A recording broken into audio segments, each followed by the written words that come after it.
Hi, my name is Natalie, and today I'm here to tell you a story about the search for my identity.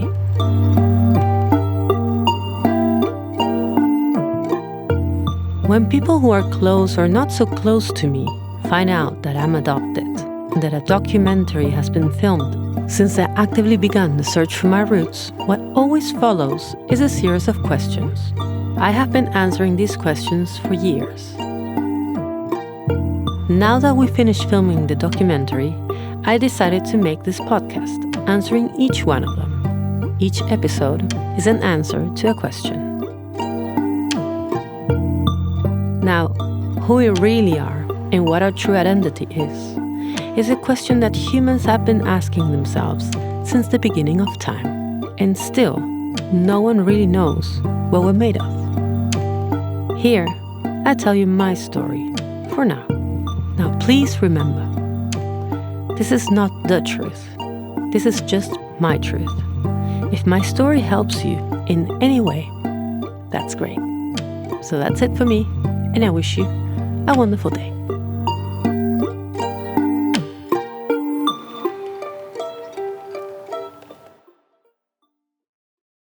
Chapter 14.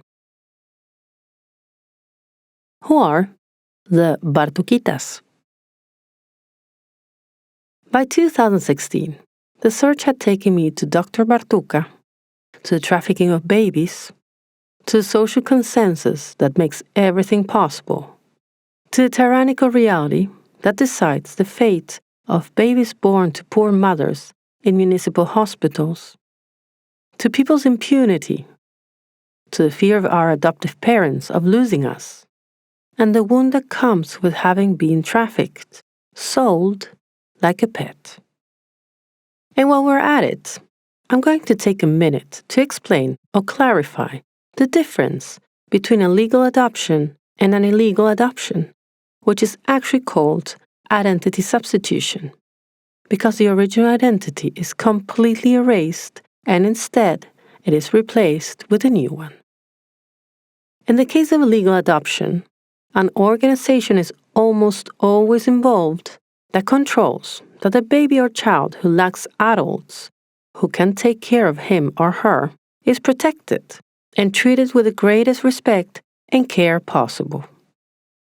Generally, there is a record of where the child came from, place, and date of birth, and sometimes you can even find the name of the mother or father in some file. At least at a legal level, it is known that there was consent from the biological parents so that the adoption could take place. Depending on the country or system, the adoption procedure differs a little, but the idea is essentially that the rights of the child are protected and that their destination is a family that has the means to ensure that the child is provided for with material and emotional stability so that it can grow and develop as best as possible. Parents who want to adopt must go through a process where it is decided whether they are suitable to be adoptive parents or not. And then they must wait until there is finally a child who is looking for a new home. Even after the adoption has been approved and some time has passed, the family is visited by social workers to check that that child is doing well with his or her new family. Identity substitution, which is generally called illegal adoption, happens in the dark, in secret, outside the law. It is all about erasing the information there is about the biological roots of the child. That is, who the parents were, where and when the child is born, and what place he or she came from, as if the baby magically and spontaneously materialized into existence. It is not known whether or not the biological parents consented to give away the baby, and it is not uncommon for that baby to have been stolen right after birth, faking its death. Those who manage the identity substitution system are generally doctors or midwives, who are not accountable to anyone and do not have to respond to any law or regulation other than the price set by the market.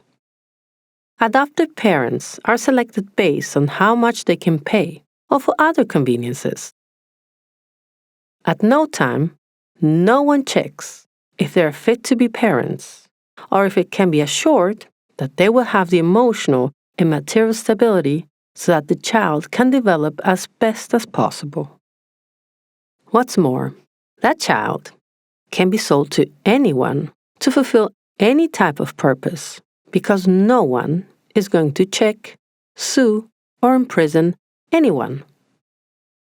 That child is the property of the buyer, and in the best of cases, the buyer is a middle-class couple with emotional and material stability and with a great desire to be parents and love to give. In the worst-case scenario, that child will be an object that will satisfy its owner in the way he wants, which is also known as slavery.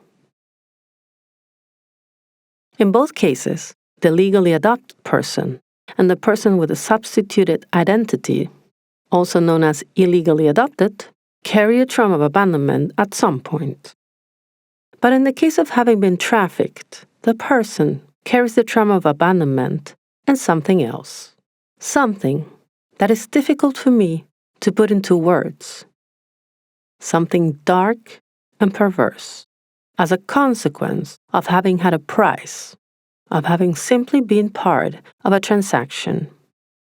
Something that comes from the fact that at the most vulnerable moment of our lives, we were used for the benefit of others, taking away all dignity, reducing us to a product. It is very difficult to get rid of that feeling, that identity, that of being a thing, an object.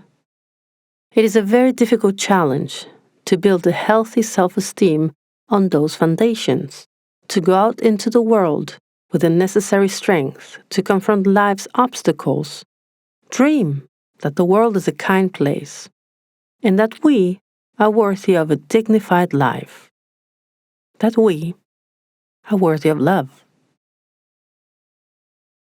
Now, I don't think we are alone in this feeling. In the history of humanity, there have always been conquerors and conquered, those who dominate and the dominated, opportunists and opportunities, owners and slaves. Systems that sustain power dynamics that repeat the same patterns generation after generation, trying to keep everything in the same place forever. And in the middle of that, helping to keep it that way, are trauma and desolation, like an internal radio with a message that says, "This is the only way to survive.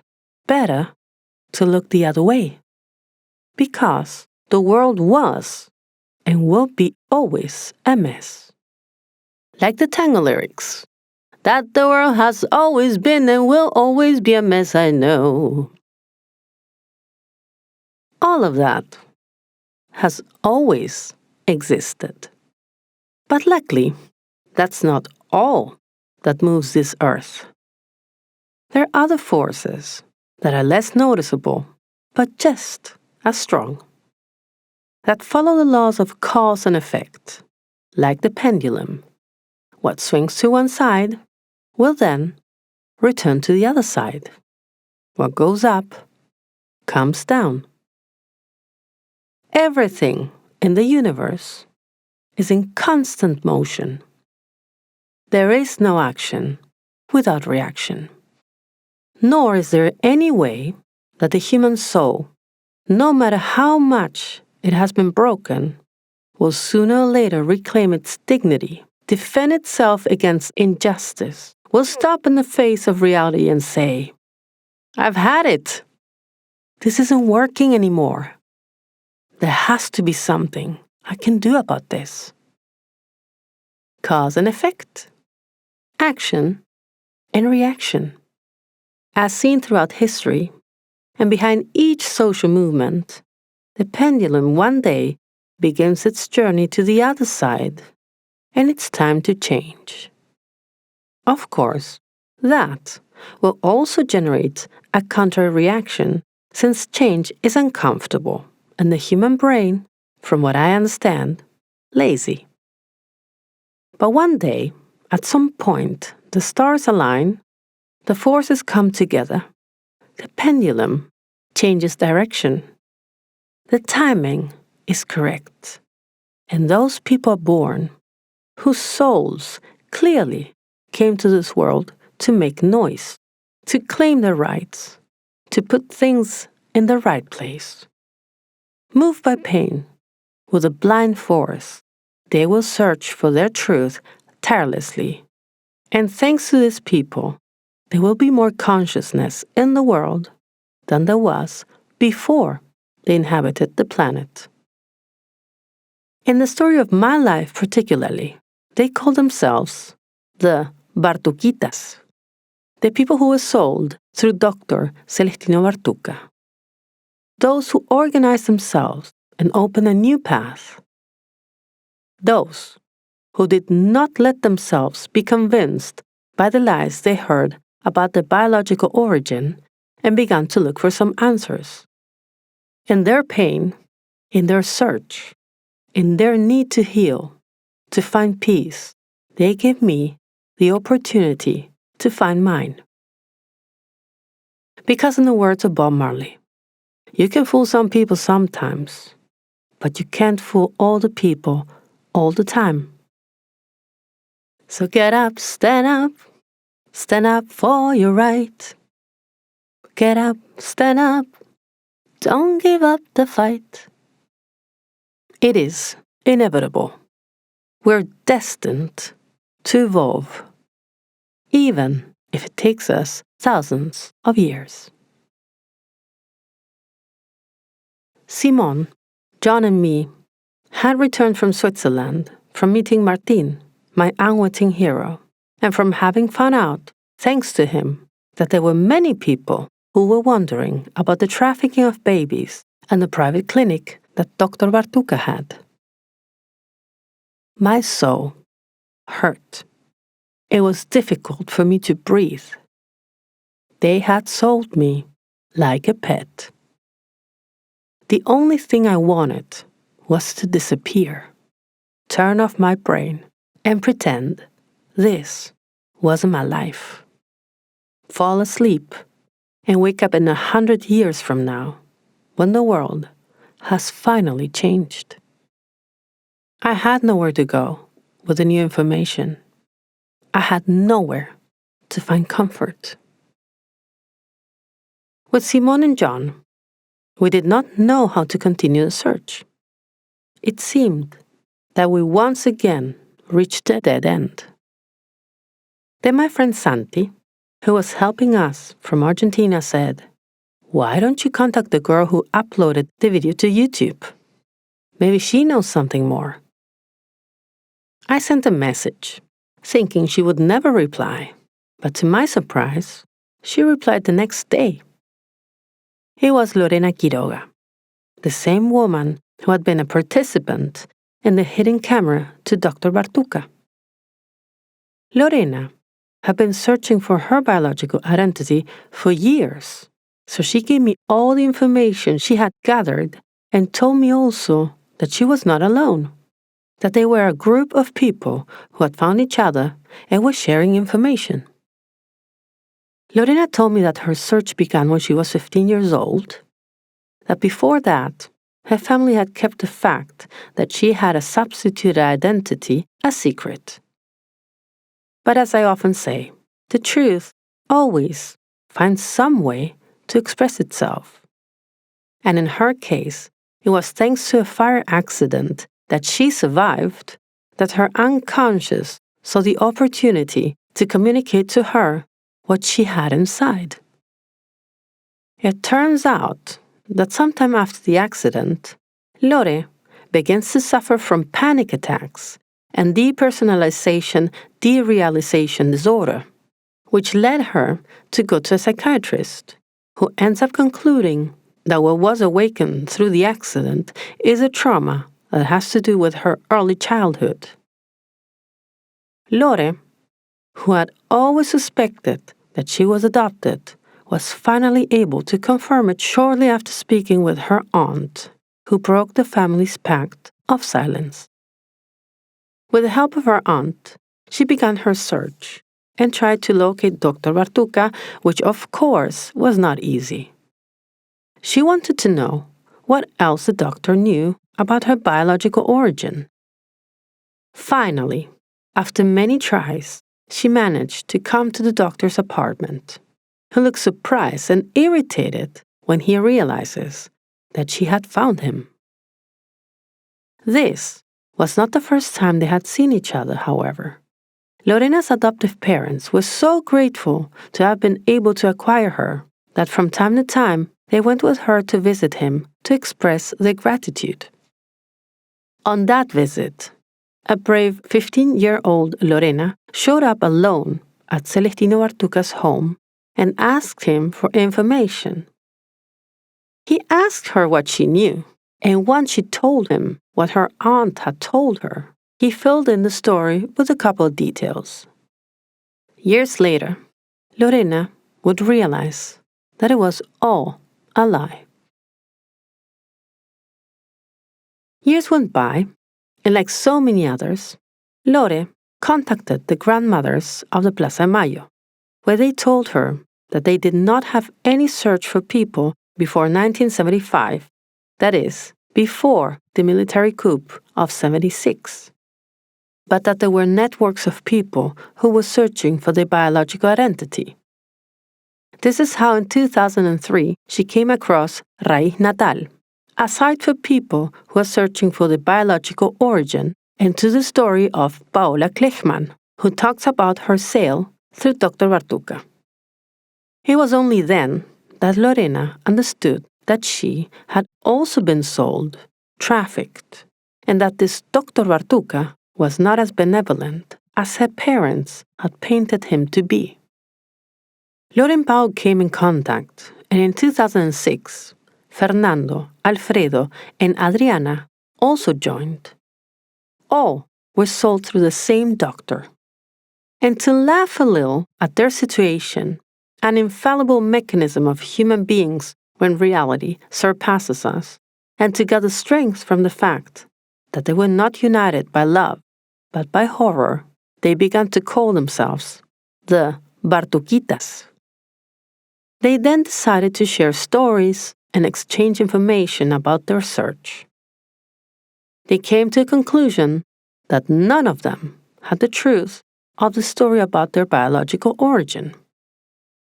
Dr. Bartuca, to ensure that his buyers paid good money for the babies, told them that these newborns were biological children of educated people with good social status.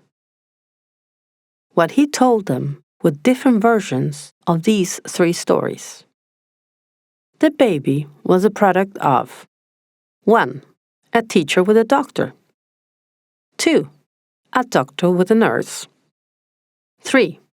A 40-year-old widow who was the lover of her brother-in-law or neighbor, and who, thinking she was already in menopause, had instead become pregnant.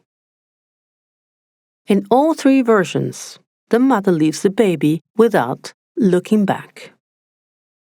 They also realized that the doctor, with the excuse that he wanted to go see where the future adoptive parents lived, to make sure that the baby would have a good home, was actually going to see how luxurious their houses were, and thus determine how much he would charge them for the baby. He charged, for example, Lorena's parents $10,000. Other parents paid the value of an apartment.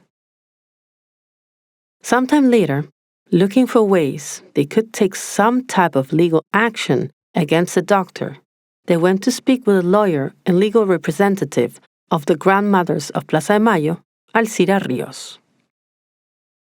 Alcira, a survivor of a clandestine camp of the military dictatorship and expert on the systematic theft of babies from that period, had already met with Paola before and had told her, since they were a group of people trafficked by the same doctor, they could press charges as a group, because in that case, the crime did not prescribe. But in the second meeting, for unknown reasons, she told them that they, los Bartuquitas, were in a legal vacuum. There were no laws that protected them, since the substitution of identity prescribed. The falsification of public documents was a minor crime and also prescribed, and the only thing that could be done was to file charges for kidnapping against their own parents, which for obvious reasons would never happen. Lore, Pau, and the other Bartuquitas were devastated by the news. They had nowhere to go. There was no way to find justice or the truth. But they say that when one door closes, the universe opens another. And this one came in the form of the TV show La Liga. Fernando, one of the Bartuquitas, knew one of the interviewers of La Liga, Diego Alonso. They became friends growing up in the same neighborhood, and when Fernando told Diego that los Bartuquitas were not one person or two, but many more, he spoke with the show's producers, and they decided to make an episode about identity. The only problem was that they couldn't get Dr. Bartuca to participate for obvious reasons. He didn't even answer the phone. One day, the Bartuquitas and the program's production team were gathered in Fernando's kitchen, close to giving up, when, as in one of those movie-like scenes, Lorena says, "Why don't we do a hidden camera?" and offered to participate. With the excuse that her husband did not believe the story of her origin, she asks Dr. Bartuca to please meet him in a cafe so he could tell him, man to man, the story of her adoption. Bartuca agreed, and it was thanks to that he appeared on the show saying that he did not keep records of any of the babies or the mothers, and that Lorena was not the daughter of a slum person. In the same TV program, Fernando says that he suspects that he has a twin brother that Bartuca sold him separately. And another woman, Graciela, appears also saying that the babies were auctioned off. She, who also had been sold by the same doctor, says that they brought the future parents to the hospital, and depending on how wealthy they were, they offered them higher or lower priced babies. The blonde, white, blue-green-eyed ones were, of course, the most expensive. The TV show was a success, and thanks to its broadcast, many more Bartuquitas appeared, all searching for the truth. As I said before, apparently, Dr. Bartuca was a very prolific doctor. Beside the TV program, Paola, the other original Bartuquita, in her tireless search, after having approached the grandmothers of Plaza de Mayo without any positive result, went to visit the Human Rights Office to seek some kind of help, some answer.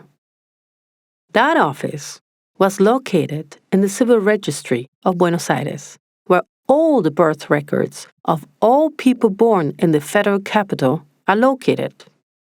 That is, if there is one place with all the documentation and some type of data that could serve to clarify a little bit the biological origin of people, it was there.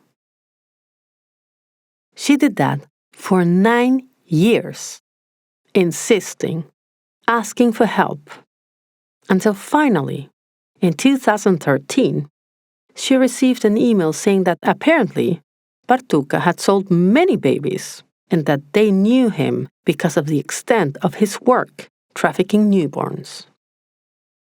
Pau did not hesitate and went the next day to the Human Rights Office. The person who had written that email was Mercedes Yáñez. She had found a way to track down the biological origin of people who came to her with a false birth certificate. All was not lost. Suddenly, there was a person who, without any method, prior training, or large budget, could see in the birth certificates something that the rest had overlooked.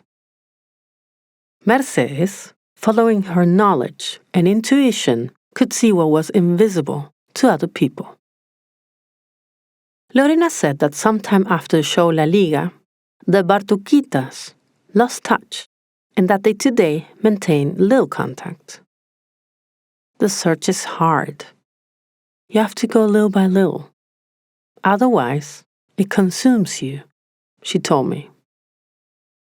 She felt that after doing the hidden camera, she didn't have as much of a need to continue. The fact that she had captured the doctor on camera saying what he said gave her the sense of justice she needed. She loaded up the TV show on her YouTube channel, and when someone contacts her, she redirects them to Raíz Natal and the Human Rights Office. You have to know when to rest and recover. Otherwise, you end up breaking into pieces, Nati, she told me. It's true. The heroes, the precursors, those who do not give up, those who seek justice, those who don't remain silent, those who endure, those who don't sleep, those who march, those who insist, those who cry, those who shout without anyone listening, without anyone caring, those who advocate for the laws to be changed, those who knock on every door, those who pray, those who seek the peace of truth with infinite resilience and iron will. They also need to rest and live, because this life goes by so fast. And it's also very important not to miss all the beautiful out there. From the other side of the world, for everything you did, for so much light, I am eternally grateful. I promise you, the noise you made will not go unnoticed.